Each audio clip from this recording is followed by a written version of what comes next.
Good morning, Sakkie. Welcome to this channel.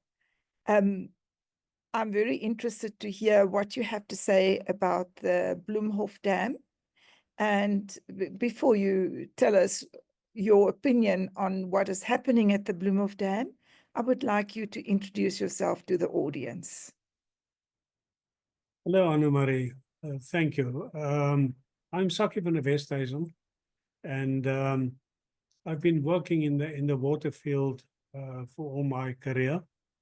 I've been on the construction side of things. I've been on the planning side of things. I've been on the design side of things, and also quality control of water quality and of course, at some time also doing a number of hydropower projects. I'm currently retired though. And yes, I'm glad to sit here and try and share my knowledge. Thank you very much.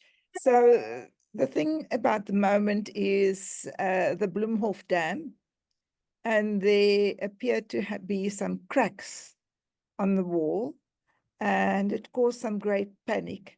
Maybe you can tell us something about these cracks and your opinion on the whole situation, please.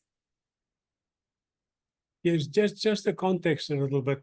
The thing is that in the previous video, I was talking about catchments, and the Vaal River catchment is a very, very important part of the catchments in South Africa.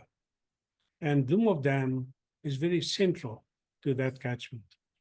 In fact, on the Vaal River itself, the dams are as follows, where you've got Bloemhof Dam at Standerton, you've got Vaal Dam, and then downstream of Vaal Dam, the first big dam is then the Bloemhof Dam. But the Vaal River, of course, therefrom runs down to Douglas, where it joins the Orange River. And together they then flow down through Uppington and the agricultural area around there. At this point in time, of course, we are in a very fortunate situation where Bloemhof Dam is full, Vaal Dam is full, and spilling 5 sluices apparently. And Bloemhof Dam is, of course, also full. Now, insofar as the dam is concerned, it is a very large dam in terms of its capacity. It's more or less half the capacity of Vaal Dam. I see in the press that some people refers to it as a weir. It is not a weir, it's a proper dam. It's 35 meters high. It has a central section that's built out of concrete, in which there are 20 sluices or gates on top of the dam that can be opened to discharge the flood waters. And then it's got a more or less 1.5 kilometers of so-called earth dam on the left-hand side and the right-hand side of that concrete structure in the middle. Now, it's on the earth dam section that the problems currently exist. And I will talk about that a bit later. But before we go there, I need to say that there is dam safety legislation applicable in South Africa. And it's actually excellent legislation trying to deal with the risks associated with dams. Because dams are long-term structures. They are around for a long time. They are also such that the risks associated with those dams mainly goes about possible failures of those dams. And South Africa has an excellent record in the sense that we've had very few such failures of dams in South Africa. Way back, more or less in the 1925s, the so-called the dam on the Ungas River was washed away. Subsequently, very few dams had washed away. And the latest that, of course, reached the news also a bit is in Malmesbury. There were 3 dams that failed and caused some local damage in Malmesbury itself. But for the rest of it, it seems as though the dam safety legislation is actually making sure that we don't have too many problems. There was another one that was recently in the press, and that's again this Merriespruit mine slimes dam, which is a very special kind of dam that failed, killed a couple of people, and certainly made a lot of damage to people's houses. But that is an isolated incident. And due to that incident, dam safety legislation was made to cover also slimes dams in South Africa. But now I'm deviating a little bit. Let's come back to the earth section of the Bloemhof Dam. Such an earth dam is a very special structure in the sense that it has a central clay core on a wide section of earth that had been placed. So inside, vertically, inside that earth dam, there's a clay core, very specially selected material to make sure that it is impervious, that water cannot go through it.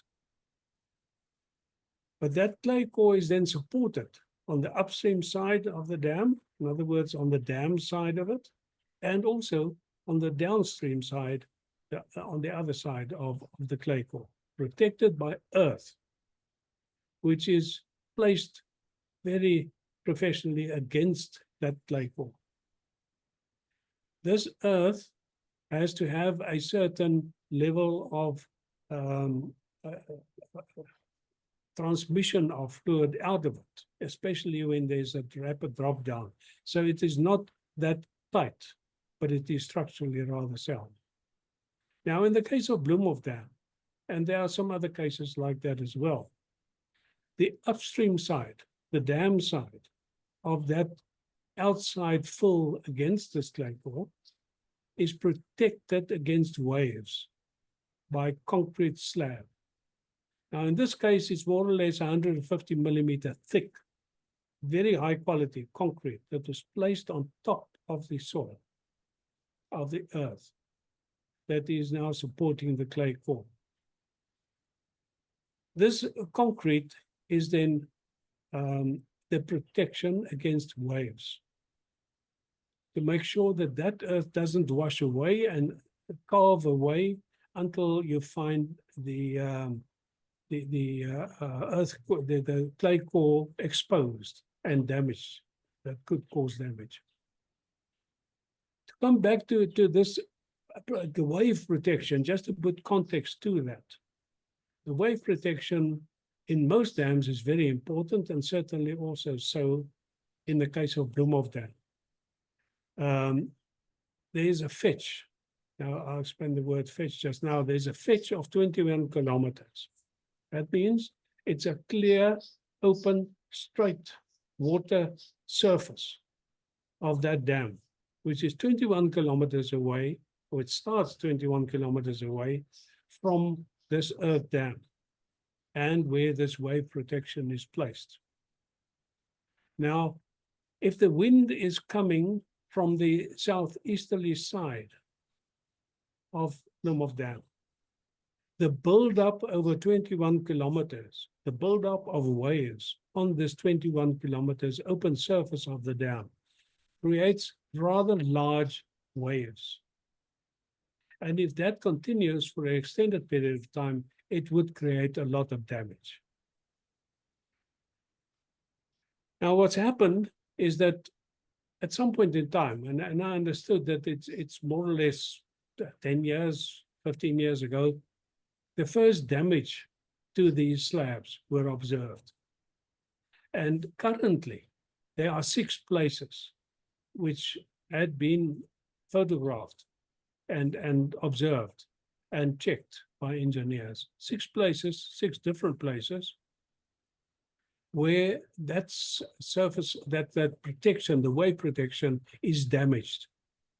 And the concrete slabs are lying over one another and under some of the others in such a way that the wave action that currently takes place and had taken place over the last number of years actually gets through the concrete slab because it's open, there are some open spaces, and creates a pumping motion under the slabs, pumping some of the earth which is supporting the slabs, pumping it out into the dam.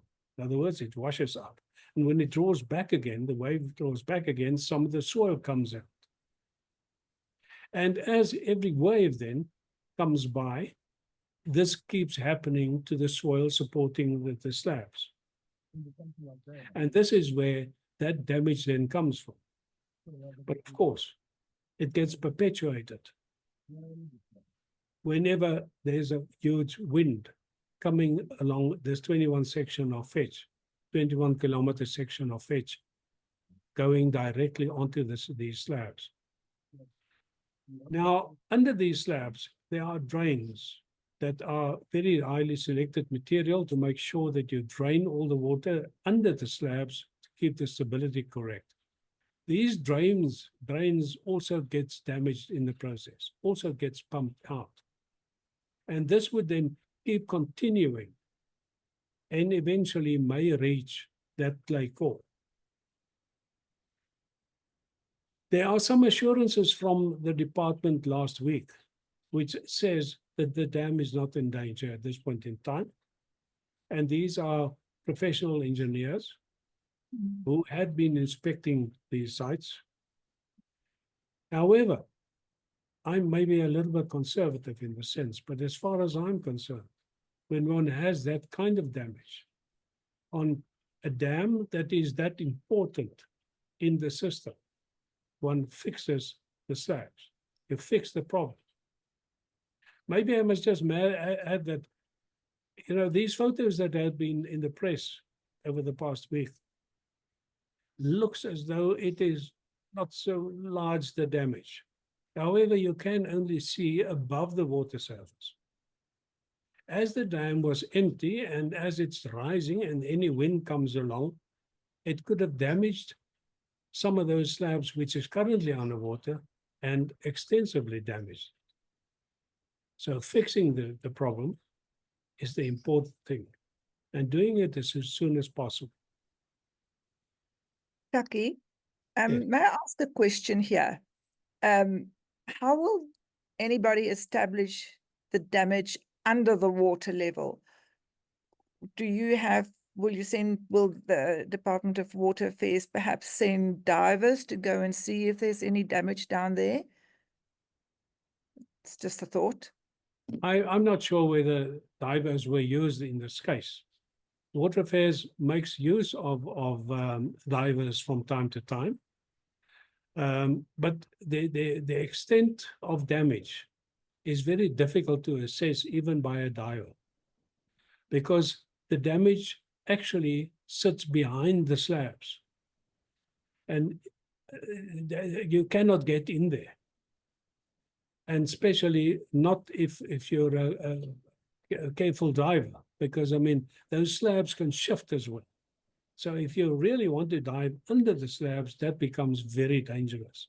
And people will probably not do that. So yes, superficial supervision by divers is possible. It is important as well. But it is a major problem which has to be solved as soon as you can. Thank you for that explanation. Very, very interesting.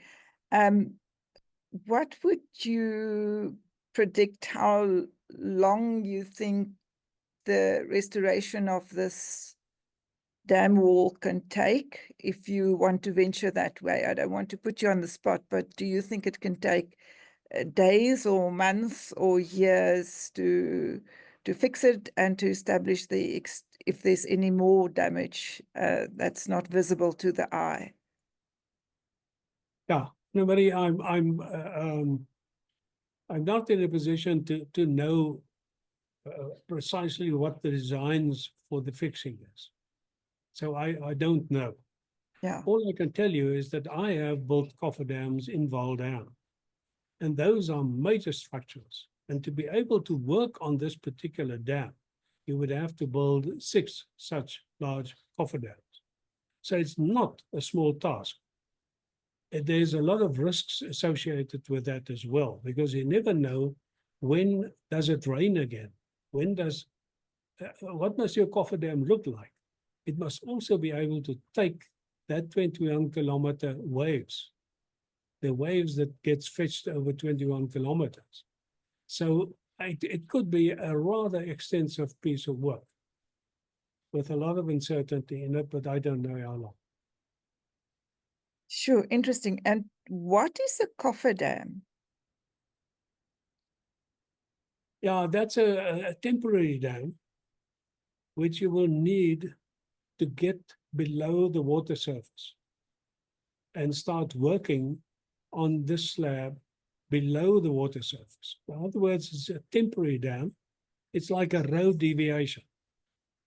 It's a temporary dam that you build inside the dam to be able to dry that section where this damage, these 6 sections, where this damage has taken place, so that you can properly redo that series of filters, backfilling the material that had been pumped out of the slabs, from under the slabs, and then do the proper slabs on top of that. I may be sounding as though I'm complicated, but it is complicated because you need to do a proper job. Wow, thank you very much for all this information.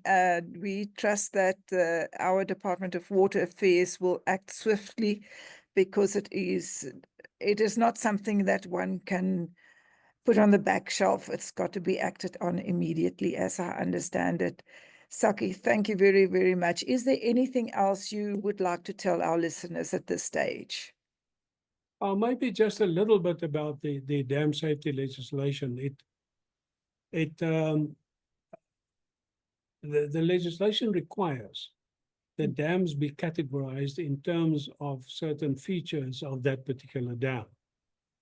And the most risky and highest categorization that you can do is applicable to Bloemhof Dam. And that is that it's a category 3 dam.